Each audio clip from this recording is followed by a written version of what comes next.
The Heartless CEO, written by Yeron G. Chapter 17. Do you know who I am? Hello, good morning. How may I help you? Smiling, Nicole greeted the newcomer. Even though Rita already knew that the woman in front of her is someone else, she was still surprised to personally see her.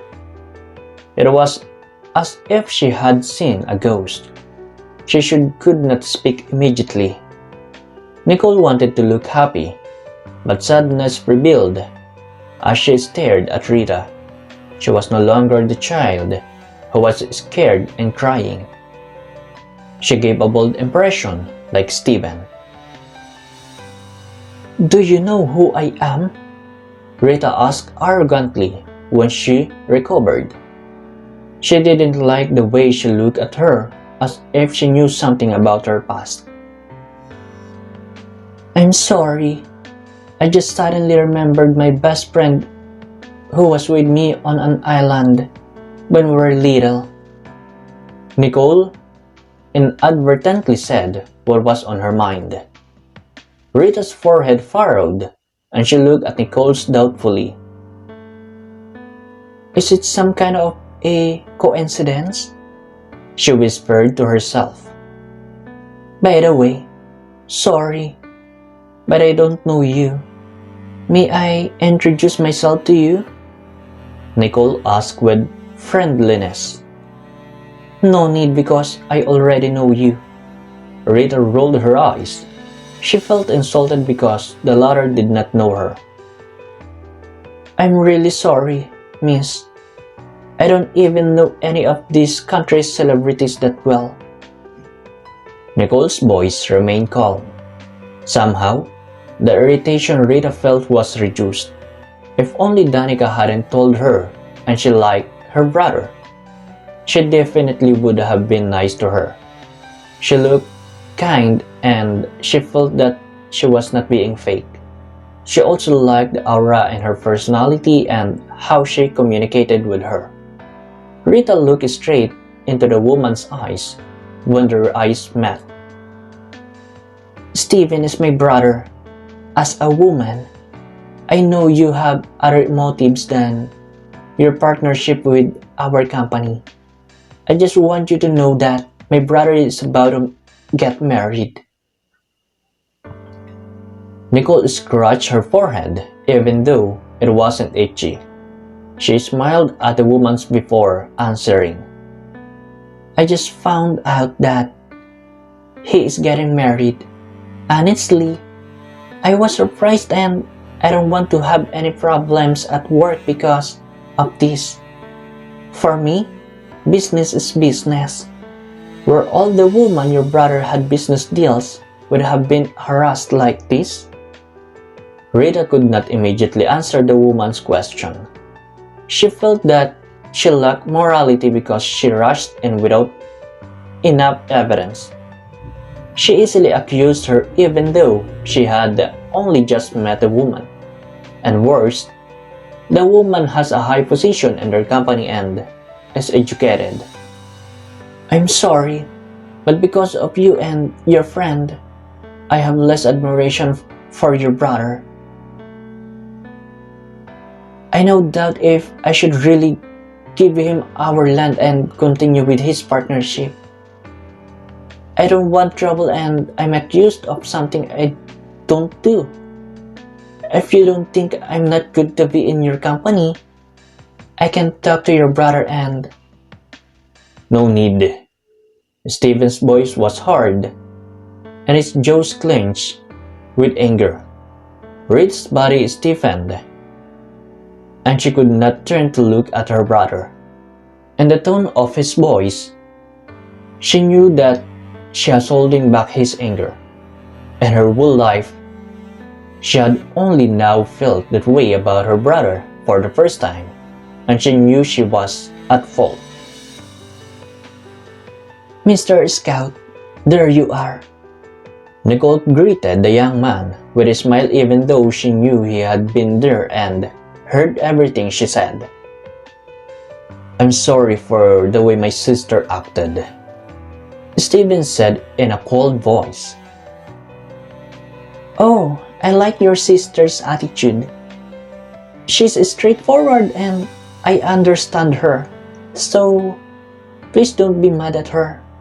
Rita stared intently at the front. She sees that she is serious. She was forced to face her brother. She was immediately greeted by his eyes that were apparently ordering that she should apologize to the woman. Brother, I'm sorry, brother, if I interfered with. You should apologize to her and not to me. Stephen interrupted what his sister wanted to say. Rita wanted to cry and was deeply hurt by her brother's coldness to her today. There's no need, because I think she's just being overprotective for her friend. Your fiancé is very blessed and she has a friend like your sister. A forced smile flashed on her lips and showed the two that the one to blame was Danica. Instead of feeling at ease, Steven became even angrier. He did not ask what Danica had said to Nicole. His sister has done enough to guess what. He did not ask what Danica had said to Nicole. His sister has done enough to guess what Danica did wrong. The paperwork for you to sign is ready, but I think you need to rethink it because of what happened. I'll wait for you later in my office for your decision, Steven said formally before saying goodbye and leaving with Rita. Nicole grinned as she watched the siblings leave. She knew what she had said earlier would offend Steven. She could imagine Danica's pale face when the young man confronted her. Nicole arranged her belongings and decided to leave. She called her assistant to let Steven know of her absence. She would delay signing an agreement for now to give the two women a lesson. Danica was shocked when the door of her office suddenly opened and Steven was there. Instead of being glad for his visit, she was nervous. Steven's face reflected intense anger, and Rita followed, looking like a docile little lamb. Honey, is there a problem? She stuttered and stood up nervously. What did you tell my sister for her to be rude to Mr. Twartz? Danica's heart began to beat twice as fast and she looked at the siblings. The way the young man reacted, he was blaming her why his sister caused trouble to his new female acquaintance. Brother, Danica has nothing to do with why you caught me at Miss Twart's office. Rita's voice was weak and she tried to cover Danica. And who do you think called you? I'm not the only one you two humiliate in front of Miss Twartz but also yourselves. Steven's voice echoed in the four corners of Danica's office. Rita trembled with fear and hurried over to Danica. I never thought you two would ruin my reputation in a business I'm just starting. Steven's voice grew louder and the veins in his neck were more visible. Brother, don't blame Danica. It's all my fault and I was impulsive with my action. I didn't think about the company because I was afraid that your marriage with Danica might be cancelled because of that woman. Steven glared at his sister. Sometimes he no longer likes her overprotectiveness of Danica's feelings. He could not tolerate her meddling in the relationship. Danica's mouth remained shut and didn't know what to say. She didn't want to be caught in the fire because the angry Steven looked like a dragon. Hope that her family will still continue to sell the land. The two women could not move from where they stand and their mouths were shut. They only managed to breathe a sigh of relief when the young man came out of the door. "What happened?" Danica immediately asked her friend. Rita told everything to her. She hadn't contemplated first before rushing.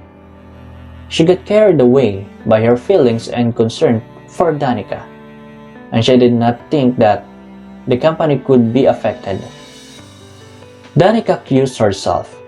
She didn't want to speak badly to Rita, so she just kept her mouth shut. Steven threw away the folder he was holding when his assistant told that Nicole had left the company. She said she didn't want to have a problem not related to work, so she gave you time to think again. Gray continued to report. Stevens quickly called Nicole. He will not allow his business to go to nothing. Is the business really the only reason you want to clean up the mess your sister created? A part of Stevens' mind asked himself. Gray just silently watched the young man's every move.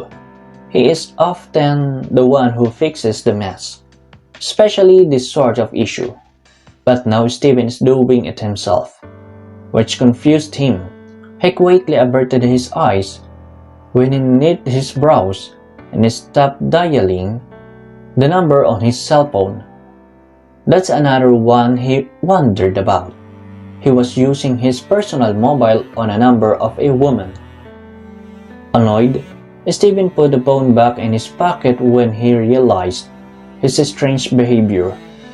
Just because of a woman, he is distracted and unable to think straight. When he turned his gaze to Gray, he knew even he was amazed by his actions. By this time, he didn't want him to fix the mess for him. "You may go." Steven dismissed him. Gray quietly left the office after bowing his head. He started to imagine a big change happening in the young man's family. It looks like a bigger mess is going to happen now than the news when it was revealed about his daughter and the child's mother was not identified. When Gray was gone, Steven pulled his phone out of his pocket again. He continued with his plan. Nicole smiled as she recognized the caller. She hoped that the situation would favor her, but she did not expect that he would call her himself. She let few seconds pass before answering the call. "Hello? Can we talk?" said Steven from the other line. Nicole smiled and imagined the young man's face. She could imagine that he was frowning and his Adam's apple was moving. His voice was baritone and authoritative. If she was still the same Nicole, she would not dare to make a deal with him. "I'm going to eat lunch at my friend's restaurant and this is my only free time," she answered Stevens formally. But one corner of her lip was slightly raised. A strange smile formed there. Steven immediately agreed and asked for the restaurant's address. He knew that hotel where one of the high-class restaurants was. He ate there once and he also has a VIP card. Nicole deliberately went inside the hotel first so as her plan would not be obvious. The owner of the restaurant was a real friend of her. He used to be her friend in Canada even though they had only been together for a short time. It was her first year in Canada and Joseph, the owner of the restaurant, was a famous chef there. "I'm glad you came back." Joseph was happy to see Nicole. He was preparing to her return to the Philippines. Nicole smiled at him in return. He's in his late 30s, but he still looks young. And until now, He is still single because he could not choose a woman. They did not lose communication even when she was still in Canada. And she often told him that she was not yet ready to return to this country. He knew her past and understood her. "Thank you and sorry for the sudden visit. Am I bothering you?" "No, no, no," Joseph answered quickly while shaking his head. "I'm happy and we meet again. How's Sen? Where is he?" Nicole smiled at Joseph. She explained everything to him, even who she would eat them. Except for the fact that he was Sen's real father. Joseph has seen Sen for years, so she knew he would easily notice the similarity between the two. To be continued.